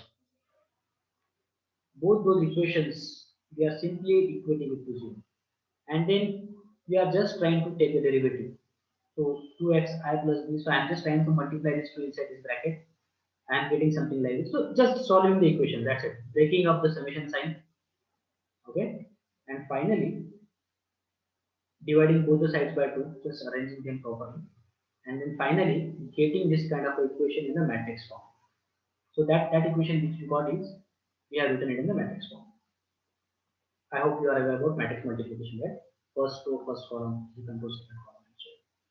So we have written them in a matrix form because it's always easy to solve the equations in the matrix form. So yeah, this is what we got. So here we are come to we come to know that okay, m and b, m is the slope, b is the y-intercept, and these are the variables, and n is nothing but the number of efforts. And see, ideally we would have an equation of one independent and one dependent variable. If in our case we have if we have only one dependent and one independent variable, in that case obviously the minima is going to be look like what? The minima is going to be only 1 point, and that minima is going to look like this. Say this one at the bottom of this particular curve for one independent variable and one dependent variable, right? But as the residuals minima is dependent on two variables, that is multiple linear regression, m and b. Obviously m and b are there. So it becomes a paraboloid, and the appropriate m and b are calculated using gradient descent. So what is gradient descent actually? See, what is this particular diagram? If you go to Wikipedia, you will get this kind of diagram. See, what is this is, if this is error, if this is the residual, this is input feature, this is output feature. See, human eye cannot see beyond 3D, right? This is, you can say, three dimensions we are talking about. If this is my input, this is my output, and this is my residual or the error R. Now, what's going to happen is, if the error is here, obviously I want to minimize the error, so I will take the derivative with respect to this, right? So if I go and try to take the derivative, we can check this. See, if here z is the error, let me see. If this is error, this is x, and suppose this is y. So if I try to take the minimize the error, suppose it comes here. So if this value is error value is changing, Obviously, this value is also change and this value is also change. If I try to take it here, if I further take a derivative, if I get here, again they are both the x and y value are changing. Suppose finally if I get it here, see whatever you are able to see in this particular diagram. See, initially it was here, then it is coming here, then here, and so on. Gradient descent. Go on taking the derivative again and again. Till what point? Till the point after which, after you take the derivative, the value is not changing. That means suppose if final value is here. Now corresponding to this value, what is the x value and what is the y value? Right? So this is called as gradient descent. So this is my minima here in this case. So actually, this is what happens in the background, I can say, and which is called as gradient descent. There are types of gradient descent also which are available. Yeah, but we will not go into the deeper of that because that's not explained there. That's not expected here actually. So maybe, but yeah, definitely. With this kind of analogy, at least you can go and you can further explore if you want. Okay, so now let's understand how to check how well the model fits our data. We can see that the new values for slope and intercept are calculated as like this. So whatever you are able to see, this particular equation, don't worry about this particular equation, no need to remember anything here, but just this for your just reference. So you can see repeat until convergence. So theta 0 and theta 1, where theta 0 is the intercept, theta 1 is the slope, and alpha is the learning rate. Learning rate is nothing but one constant value, and that learning rate it actually can be decided based on the data. You don't have to worry about it. We have some methods in Python which can take care to decide the perfect value of learning rate depending on data. And generally, the value of the learning rate is between 0.00001 to I think 10. Okay, so if you are aware about something called as Google TensorFlow board, you will see this learning rate. Or anyway, let me show you. Google has provided number of projects actually. Let me show you. Learning rate is what? Learning rate is like a constant value.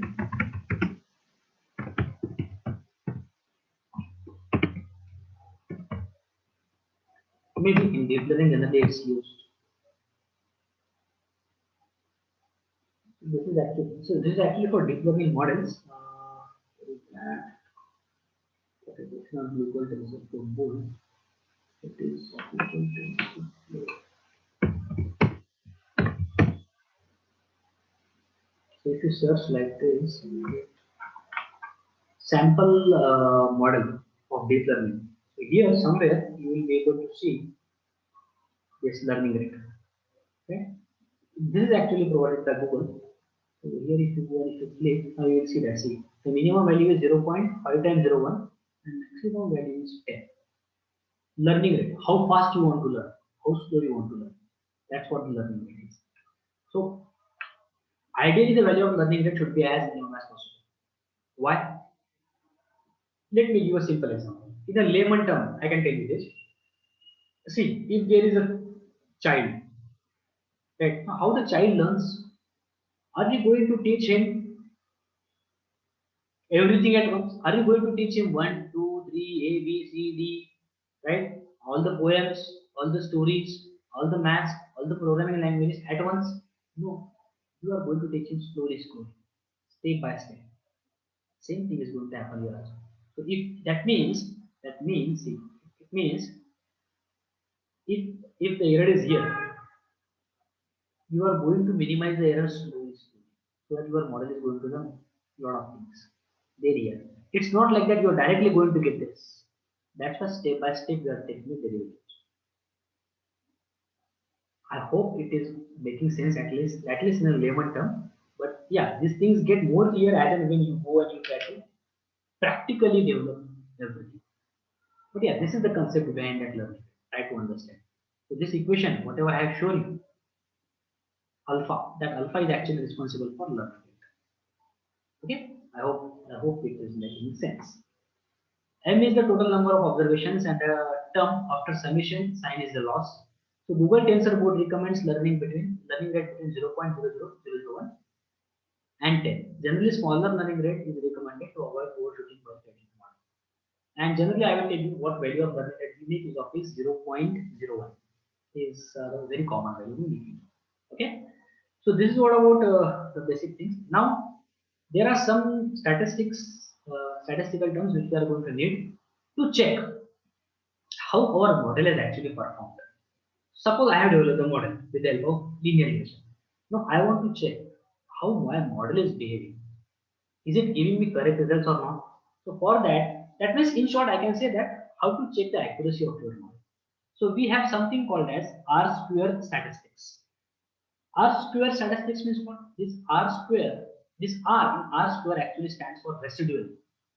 Why to take the square of this? I already told you. So it's actually a residual statistics. Now see, if you want to find out the R-square value, you have a direct method available in scikit-learn package in Python. But to talk about the formula of R-square statistics, this is the formula of R-square statistics. R-square is equal to TSS minus RSS divided by TSS. So this TSS is going to get cancelled and it will be 1 minus RSS divided by TSS. Now what is RSS and what is TSS? Let's talk about that. RSS is residual sum of square. Residual means what? Error. Error means what? Yes. Residual sum of square. Sum means what? This. So square of this one is what? This. So this is nothing but RSS. That is difference between the original value and the predicted value, and taking the square of that and the sum of that. That is RSS. What is TSS? TSS is nothing but total sum of square. What is total sum of square? Y minus Y bar. This is predicted value. What is Y bar? This is the average of the output. So original value minus average. Original value minus predicted value. Okay, so in case of TSS, it is Y bar instead of Y cap.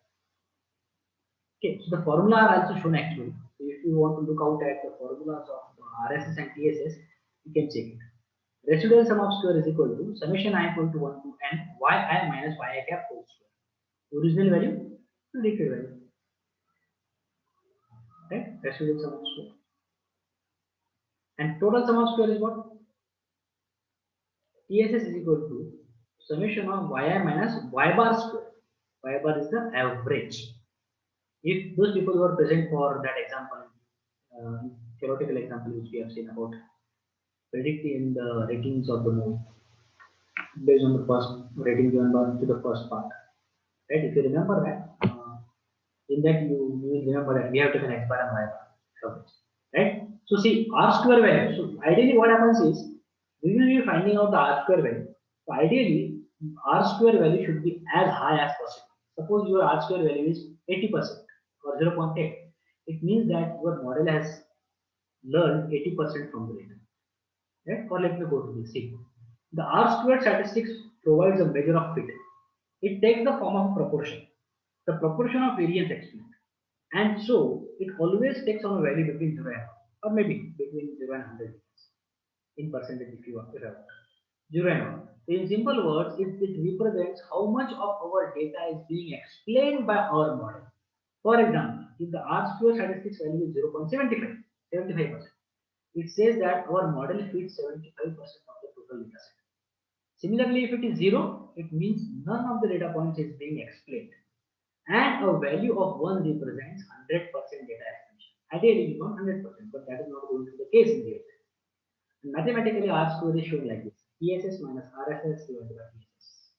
Right? Where RSS is residual sum of square, this is the equation I explained. Okay, RSS is the residual term we have been talking about so far. TSS is the total sum of square, which is given like this. And if you want to see how they look like diagrammatically, you can refer this particular diagram here. So it's simple. You can check.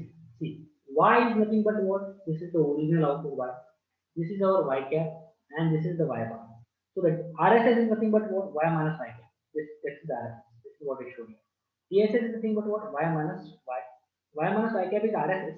Y minus y bar is TSS. Okay, same thing is actually shown here in the diagram. So you can read this particular thing. TSS is calculated when we consider the line passing through the mean, that is average value of y, to be the best fit line. When the best fit line is passing through the average value, right, that is TSS. In just like RSS, we calculate the error term when the best fit line is passing through the mean value of y, and we get the value of TSS. Okay, so here you can check. The closer the value of R square to 1, the better the model fits our data. It means what? It means the value of r square should be as high as possible. Always remember that. If r square comes below 0, which is a possibility, that means the model is so bad that it is performing even worse than average test fit line. So ideally, r square value should be as high as possible. Okay, so that's how one can make use of r square statistics to understand how the model is actually performing. Okay, that is one thing. But there are some limitations to r square. Now, what are them?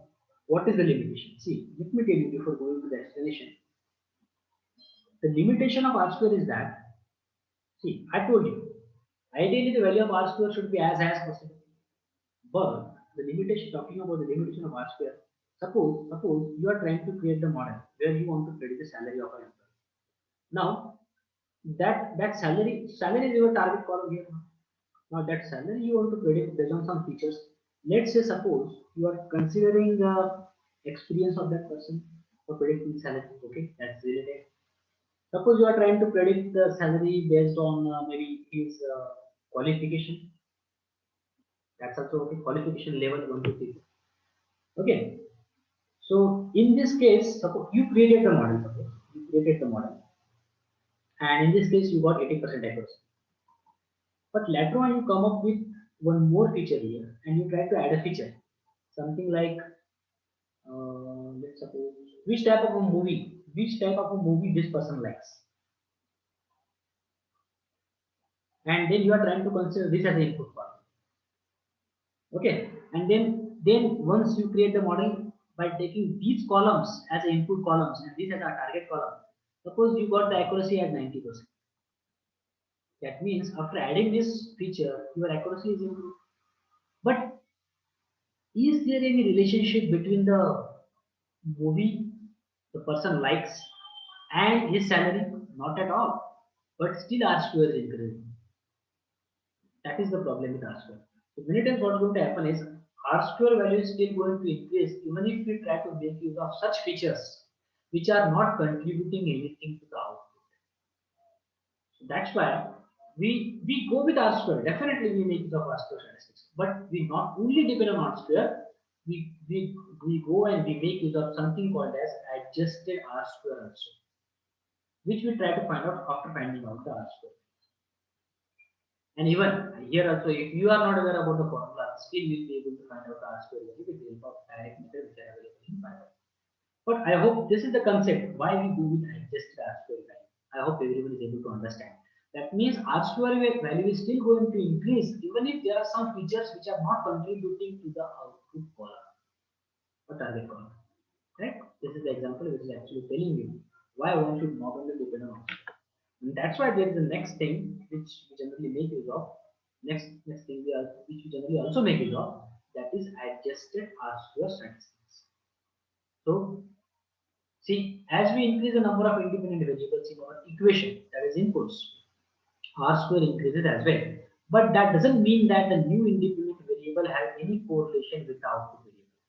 In other words, even if the addition of the new feature in our model, it is not necessary that our model will yield better results, but R square value will increase. This is R square. So to rectify this problem, we use adjusted R square value, which penalizes the excessive use of such features of input variables which do not correlate with the output data. I hope in explanation itself you got this particular concept. So just to prove that particular thing mathematically, this thing is actually shown here. So let me just maximize this. See, what I have shown is, you can check it. Let's consider two models. What is this? This is, I hope you people are able to see, y is equal to beta 0 plus beta 1 x. Y is equal to beta 0 plus beta 1 x1. This is the first model. Next one is y is equal to beta 0 plus beta 1 x1 plus beta 2 x2. That means here I am using some extra feature, right? Extra feature x2 as compared to this. So we can say what we can do is we can calculate residual sum of square for both of them. RSS 1, so maybe this is model 1, this is model 2, or 1 and 2. Okay, y and y only. So model 1 and model 2. So residual sum of square for first model is going to be what? We know what is residual error. So RSS1 is going to be what? It is going to be y minus beta 0. So y minus y cap. So I am just taking this particular minus sign inside the bracket. So what I will be getting is beta 0 minus beta 1 x1 whole square of this and sum of this summation I equal to 1 to n. RSS2 will be what? Again same summation I equal to 1 to n y minus beta 0 minus beta 1 x1 minus beta 2 x2, because in case of second I will have to take this one. Now you only tell me which value is going to be more here. Obviously RSS1. That means RSS2 is going to be less than RSS1. You can check it, right? Because from y only we are subtracting this, and here from y we are subtracting this. Obviously RSS2 is going to be lower. So RSS2 is going to be lower here. I hope everyone is making sense. Now RSS2, as it is lower, residual sum of square. I know that how I find out the residual square r square value 1 minus RSS divided by TSS. So I am going to find out R1 and R2 with the help of formula. So R1, R2. So if RSS2 is lower than RSS1, now you only tell me which one will be higher. Whether R1 will be higher or R2 will be higher. This is the formula of R1. This one, R1. Can you people tell me R1 will be higher or R2 will be higher? We know this one. We know that RSS2 is lower than RSS1. So my simple question is which one will be higher? R2. Right? Right question. R2. That means R2 will be higher than R1. So are you people making sense here? That means see, in this case there was one less feature as compared to this one. See, beta 0 plus beta 1 x1. It was beta 0 plus beta 1 x1 plus beta 2 x2. That means more number of features were there. That's why I got more value for second equation as compared to first equation. So mathematically also it is good.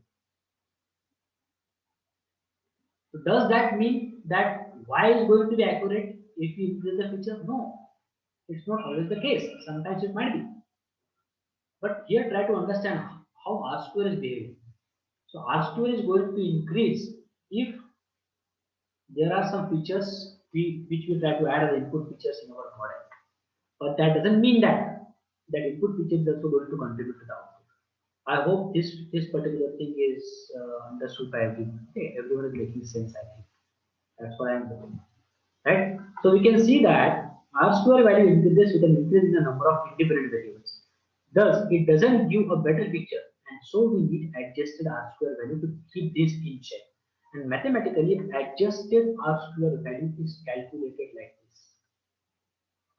See, adjusted R square value is equal to, adjusted R square is equal to 1 minus R square. What is this R square?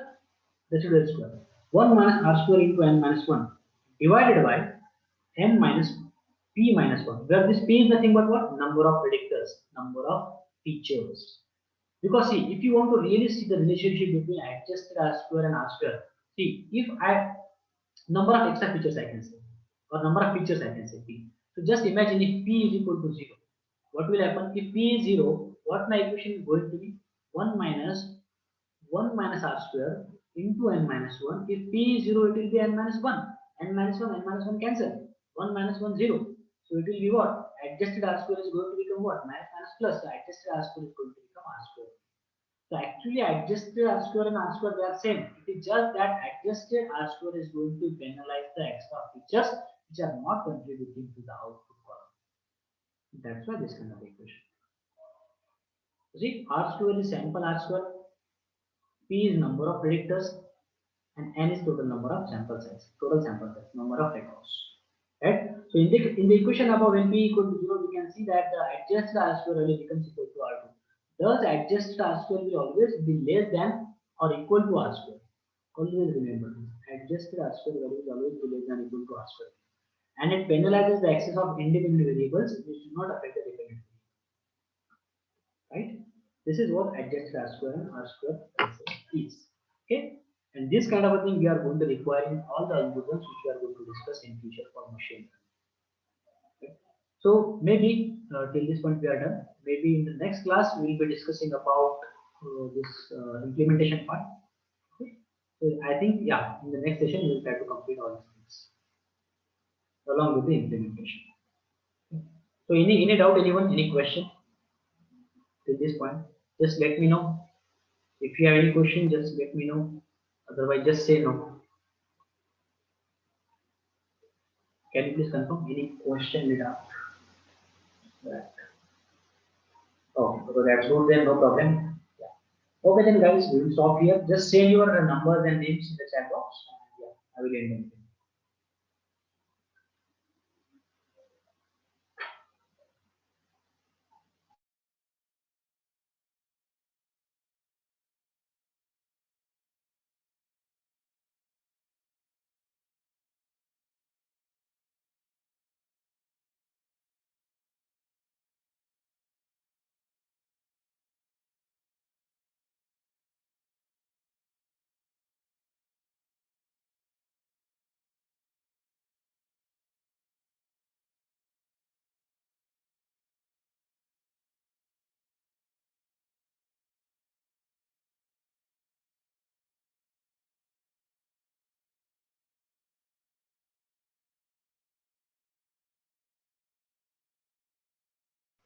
Okay, everyone is done.